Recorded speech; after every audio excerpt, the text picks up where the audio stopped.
الله الرحمن الرحيم الحمد لله رب العالمين والصلاة والسلام على سيد الأنبياء والمرسلين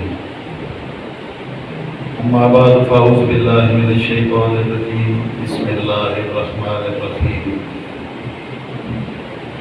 قل لا أسألكم عليه أجرا إلا المودة في القربى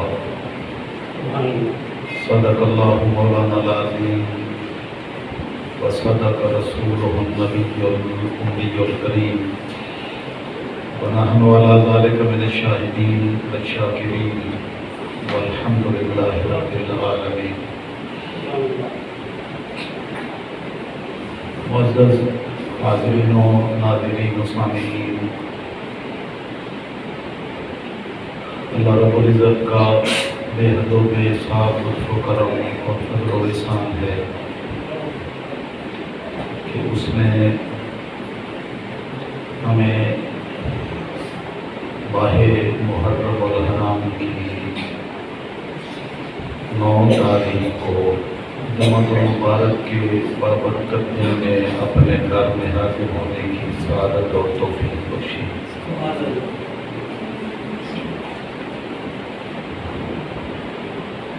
اللہ رب العزت نے انبیاء کرام کا سلسلہ انسانیت کی ہدایت رہنمائی کے لیے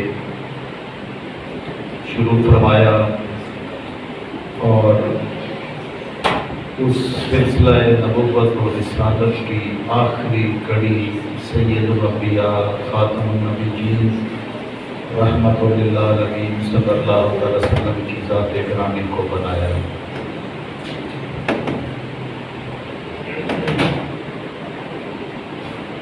آقا علیہ السلام نے لوگوں کو گمراہی، دلالت اور جہنم سے بچانے کے لیے اور اللہ رب العزت کی رضا، اس کی خوشنودی اور اس کی بارگاہ میں سرخرو ہونے کے لیے اپنی تمام تر توانائیاں صرف فرمائی. لوگوں کے ظلم و ستم سہے، لوگوں کی ایسی گفتگو سنی جو کسی بھی لحاظ سے ذرہ برابر بھی انسانیت کے معیار پر پورا نہ اترتی تھی. شب و روز لوگوں کو گمراہی سے بچانے کے لیے آقا علیہ السلام نے اتنی محنت کی، اتنی مشقتیں اٹھائیں کہ دین کی راہ میں اتنی مشقتیں کسی اور نے نہیں اٹھائیں.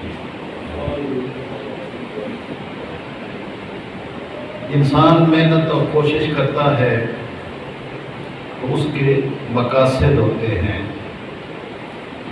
دنیا کفر نے سمجھا کہ شاید اتنی مشقتیں، اتنی محنتیں جو آپ کر رہے ہیں تو یہ دنیا کی کسی مقصد کی خاطر کر رہے ہیں. بالعموم انسان کی سوچ اور فکر یہی ہوتی ہے کہ اس کو دنیا کا مال و منال، منصب، عہدہ، مقام میسر آئے. لیکن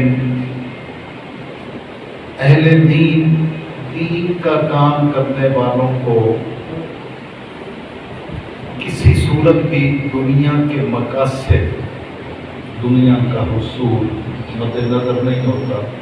تو سید الانبیاء والمرسلین کا مقصد یہ کیسے ہو سکتا ہے؟ تو ان کی اس غلط فہمی کو دور کرنے کے لیے بڑی تفصیلات ہیں، لیکن میں اس طرف نہیں جاتا. صرف یہ کہ آقا علیہ السلام نے ان کو یہ بات سمجھانے کی کوشش کی کہ یہ ساری تو تب و دو ہے اور رات دن تمہیں دوزخ سے بچانے کے لیے تم دوزخ کے گڑھے کی طرف دوڑے چلے جا رہے ہو اور میں تمہیں پیچھے سے پکڑ کر دوزخ سے بچا کر جنت میں لے جانے کے لیے ہر نبی نے یہی اعلان کیا، اور ہر نبی کی بعثت کا مقصد ہی اللہ کی بارگاہ میں انسان کو سرخرو کرنا مقصود ہے۔ تاجدار کائنات صلی اللہ علیہ وسلم نے یہ اعلان کر دیا، آقا کو اللہ رب العزت نے یہ حکم دیا، قل، اے میرے محبوب صلی اللہ علیہ وسلم آپ ارشاد فرما دیں، لا اسألکم علیہ اجرا، یہ جو محنت، مشقت، کوشش اور تمہارے ایمان کے لیے تگ و دو رات دن لگے ہوئے ہیں، اس پر میں تم سے کسی اجر کا طلبگار نہیں ہوں۔ ہاں ایک بات ہے جو میرے سامنے ہے، میں تو تمہیں اللہ کی بارگاہ میں سرخرو کرنے کے لیے یہ ساری تگ و دو کر رہا ہوں، لیکن دنیا میں ایک بات میرے سامنے ہے کہ میں تمہارے لیے اتنی کوششیں اور محنتیں اور تمہیں کامیابی سے ہمکنار کرنے کے لیے کوشش کر رہا ہوں، تو اس پر تمہیں میری قرابت کا حیا آنا چاہیے۔ جس کی بھی نسبت ہے میری بارگاہ سے، تو میری نسبت والے لوگوں کو دیکھ کر تمہیں میرا چہرہ نظر آنا چاہیے کہ یہ کس کی قرابت والے ہیں۔ قربا قرابت کو کہتے ہیں۔ کس کی قرابت؟ سید الانبیاء صلی اللہ علیہ وسلم کی قرابت۔ کون قرابت والے؟ تو ہر وہ شے جس کی نسبت بارگاہ مصطفیٰ صلی اللہ علیہ وسلم سے ہے، اس کا حیا۔ وہ آل بیت رسول صلی اللہ علیہ وسلم بھی ہیں جن کو نسبی قرابت حاصل ہے، وہ صحابہ کرام بھی سارے اس میں شامل ہیں جن کو آقا کی صحبت کی قرابت حاصل ہے، اور وہ خطہ سرزمین جس کو رسول اللہ صلی اللہ علیہ وسلم کا شہر ہونے کی نسبت حاصل ہے، وہ بھی اس میں شامل ہے۔ وہ خاک کے ذرات بھی شامل ہیں، وہ چٹی الپہاڑ بھی شامل ہے، وہ صفا کی پہاڑی بھی شامل ہے، مروہ کی پہاڑی بھی شامل ہے۔ ہر وہ شے جس کو بارگاہ نبوت صلی اللہ علیہ وسلم سے کوئی تعلق ہے، وہ اس قرابت میں شامل ہے۔ تو آقا علیہ السلام نے فرمایا کہ اللہ کا حکم ہے کہ میں تم سے کسی اجر کا طلبگار نہیں ہوں، ہاں جب تمہارے سامنے کوئی بھی شے آئے تو تم سے اپنی قرابت کا حیا مانگتا ہوں کہ تمہیں اس معاملے میں میرا چہرہ نظر آنا چاہیے۔ بس یہی وہ بات ہے جو آپ لوگوں کو مبارک ہو کہ مالک الملک نے آپ کو یہی چیز اور یہی نسبت کا حیا عطا فرمایا۔ ہم آل بیت رسول صلی اللہ علیہ وسلم کے بھی غلام ہیں، ہم ازواج مطہرات کے بھی غلام ہیں، وہ ہماری مائیں ہیں۔ وَأَزْوَاجُهُ أُمَّهَاتُ الْمُؤْمِنِينَ، اور سید الانبیاء کی ازواج مطہرات مومنین کی مائیں ہیں، اور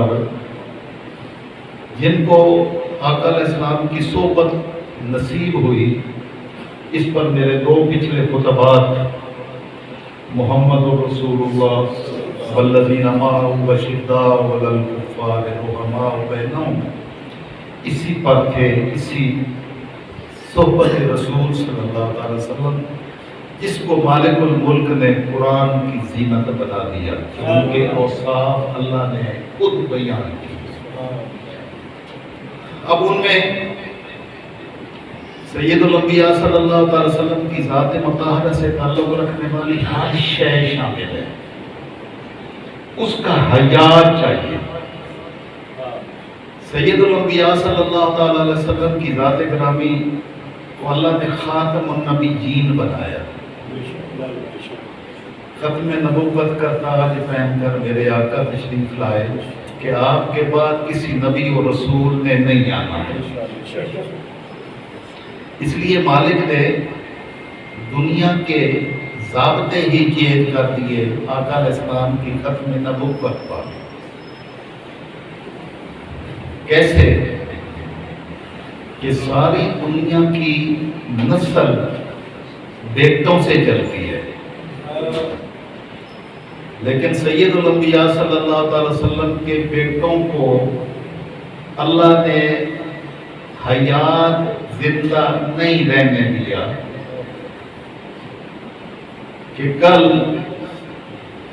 میرے آقا کے بیٹے موجود ہوں اور وہ منصب رسالت و نبوت سے خالی ہوں.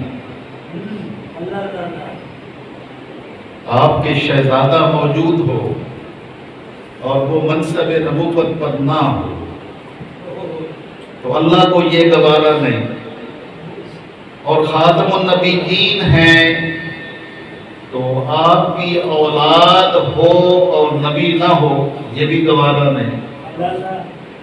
اس لیے رب ذوالجلال نے فرمایا کہ میرے لیے نبی تم میں سے تمہارے مردوں میں سے کسی کے باپ نہیں ہے. ما کان محمد ابا احد من رجالکم ولکن رسول اللہ ہے، بلکہ وہ اللہ کے رسول ہیں، وہ خاتم النبیین اور خاتم النبیین.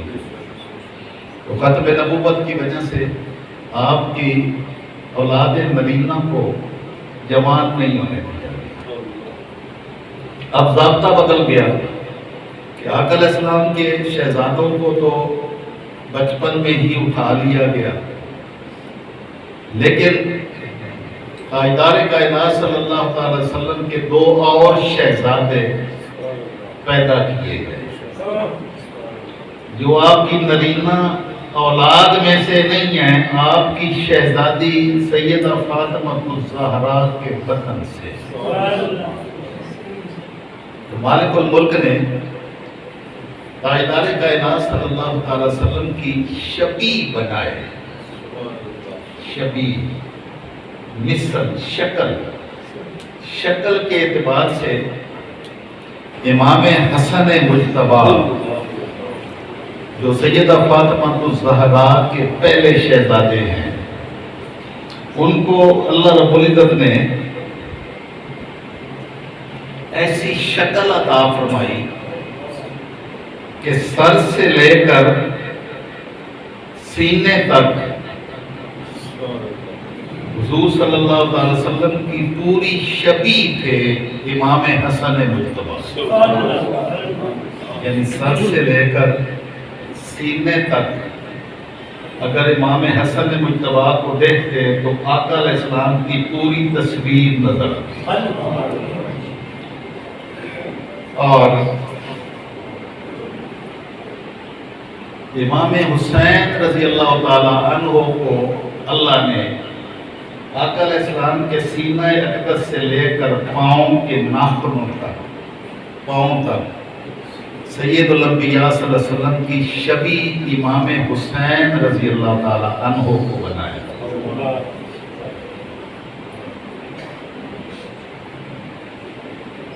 حضرت علی رضی اللہ تعالی عنہ فرماتے ہیں الحسن اشبہ رسول اللہ صلی اللہ علیہ وسلم ما بین الصدر الی الراس.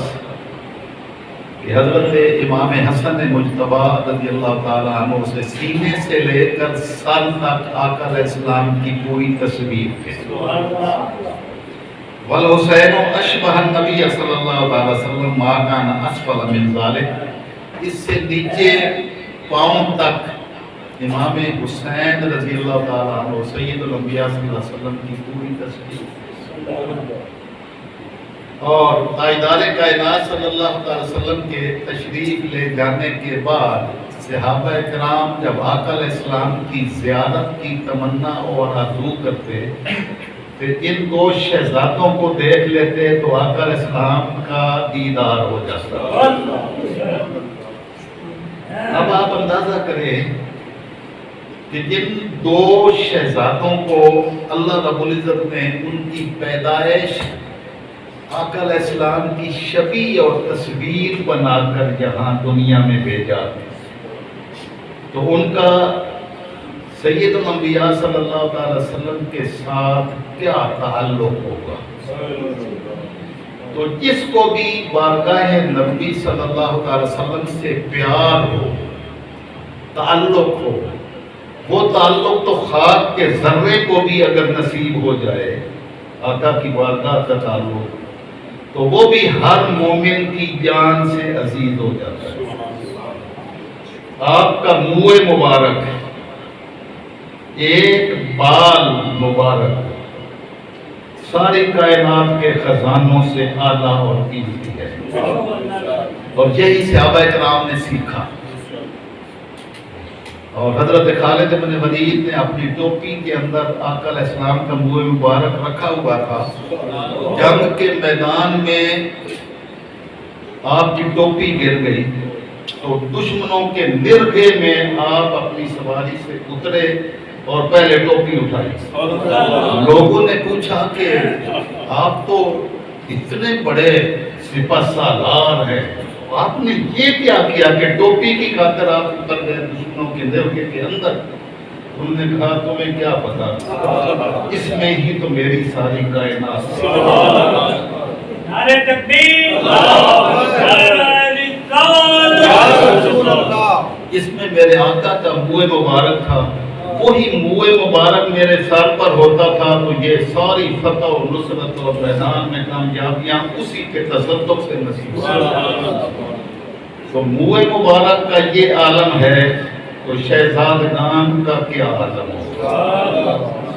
ان کے ساتھ پیار، ان کے ساتھ تعلق صحابہ کرام کا کس نوعیت کا ہوگا اور مومن کا کیا ہونا چاہیے؟ یہ حسنین کریمین اور تاجدار کائنات صلی اللہ علیہ وسلم کی اہل بیت اطہار کی محبت یہ شیعت نہیں، یہی سنیت ہے۔ جس کو آقا علیہ السلام کی اہل بیت اطہار سے پیار نہ ہو اسے ایمان کبھی نصیب نہیں ہو سکتا۔ اس لیے تاجدار کائنات صلی اللہ علیہ وسلم نے فرمایا انی ترکت فیکم الثقلین، میں تمہارے اندر دو چیزیں چھوڑ کے جا رہا ہوں، لن تضلوا ان تمسکتم بہما، اگر تم ان کو مضبوطی سے تھام رکھو گے، یعنی ان کے ساتھ اپنا تعلق جوڑے رکھو گے تو کبھی گمراہ نہیں ہوگے۔ کامیابی اور کامرانی کی ضمانت دو چیزیں ہیں، کتاب اللہ ہے وعطرتی اہل بیتی۔ آقا علیہ السلام نے فرمایا کہ کامیابی کی ضمانت ایک اللہ کی کتاب ہے قرآن مقدس اور میری اہل بیت وعطرتی، اور میری عطرت یعنی اہل بیت۔ اور اسی ارشاد میں آگے تفصیل ہے کہ آقا علیہ السلام نے فرمایا قیامت تک قرآن اور اہل بیت اطہار جدا نہیں ہوں گے۔ جہاں قرآن ہوگا وہاں اہل بیت اطہار لازمی ہوں گے، یعنی جن کا تعلق قرآن کے ساتھ جڑے گا ان کا تعلق اہل بیت اطہار کے ساتھ جڑنا لازم و ملزوم ہے، اور جن کا تعلق اہل بیت اطہار کے ساتھ ہوگا ان کا تعلق لازماً قرآن کے ساتھ جڑا ہوا ہوگا۔ یہ دونوں چیزیں کبھی قیامت تک الگ الگ نہیں ہو سکتی، بلکہ یہ دونوں اکٹھی رہیں گی۔ اور جس کو بھی دامن اہل بیت اطہار نصیب ہوا ان کو قرآن نصیب ہوا، اور جن کو قرآن نصیب ہوا ان کو اہل بیت اطہار کی تعلق نسبت محبت لازمن نصیب ہوگی۔ اس کے بغیر قرآن اپنا نور کسی کو دیتا ہی نہیں ہے جو آل بیت اطہار کی محبت سے خالی ہے۔ اس لیے حضرت صدیق اکبر رضی اللہ تعالیٰ عنہ، حضرت علی المرتضیٰ رضی اللہ تعالیٰ عنہ کے چہرہ انور کو دیکھتے رہتے ہیں۔ ام المؤمنین سیدہ عائشہ صدیقہ فرماتی ہیں کہ میں نے ابا جان سے پوچھا کہ آپ حضرت علی المرتضیٰ رضی اللہ تعالیٰ عنہ کو چہرہ دیکھتے رہتے ہیں؟ انہوں نے فرمایا کہ میں نے آقا علیہ السلام کی زبان انور سے یہ سنا کہ النظر الی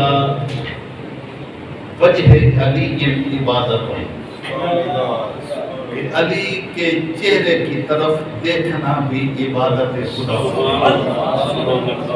اللہ کی بندگی ہے، اللہ کی عبادت ہے۔ تو یہ اس کو بھی آقا علیہ السلام کی بارگاہ کے ساتھ پیار ہو، وہ نسبت رسول کا حیا کیے بغیر رہ نہیں سکتا، اور قیامت تک سید الانبیاء صلی اللہ علیہ وسلم نے اپنے آنے والوں کے لیے ایسے نشان چھوڑے کہ جو بھی بارگاہ نبی میں حاضر ہوتا ہے تو مواجہ شریف کے سامنے کھڑا ہوتا ہے تو دو اور ہستیاں بھی نظر آتی ہیں۔ یہ سارا محبتوں کا سلسلہ ہے، جو سمجھنا چاہے تو ایک بات سے بھی سمجھ آ جاتی ہے، اور جس کے نصیب میں مالک نے سمجھ نہیں رکھی اس کو جتنی مرضی بات و نصیحت کرتے رہے اس کو کبھی سمجھ نہیں آ سکتی۔